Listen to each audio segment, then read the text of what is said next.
Assalamu alaikum. Mening ismim Sharqinur. Mening tushim. Mening burundila bir arzuyum bar edi. Shu birsimi kichikkina qush bo'lish. Men bugun mazmun qilib shu yerga ketib uxlab qolibman. Ko'zimni ochsam ko'k osmonda ushirtibman.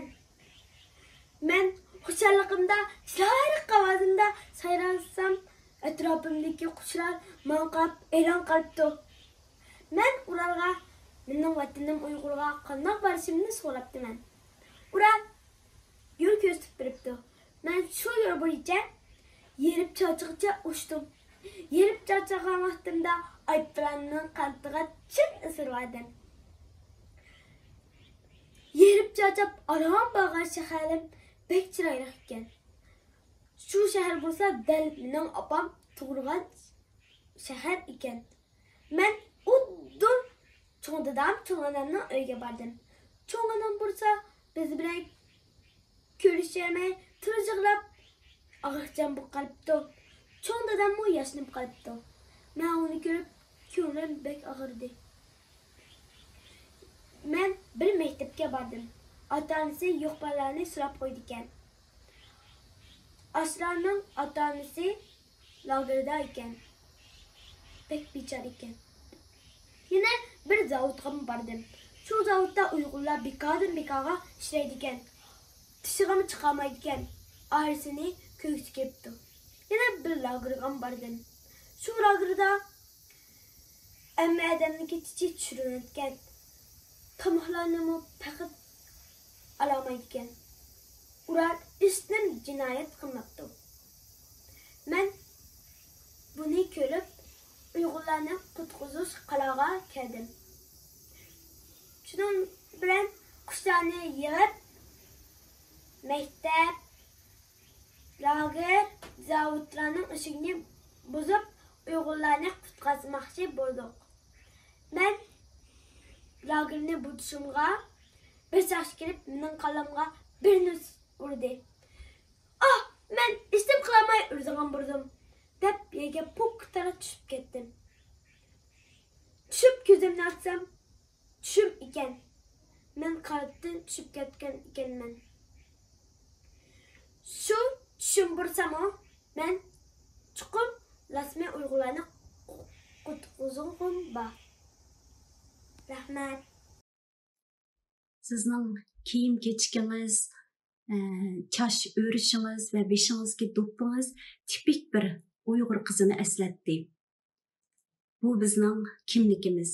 Siz nutqingizda bu nuqtani nayt yaxshi gavdlantirib beribsiz. Men buningdan nayt xushal bo'ldim. Sizga rahmat aytaman. Sharqinur Sirajiddin qizim, sizning nutqingizning temasi Uyg'urlarning navbatdagi Xitoy turmalarida ve Xitoy jazo lagerlariga qamalishidek bir tragediyani o'tirg'a qo'yibsiz. Ben bu qatimqi nutq musobaqasida xeyli ko'p bolalarimizniki mushu temini o'tirg'a chiqib yo'ritib berishga tirishganligini ko'rdim.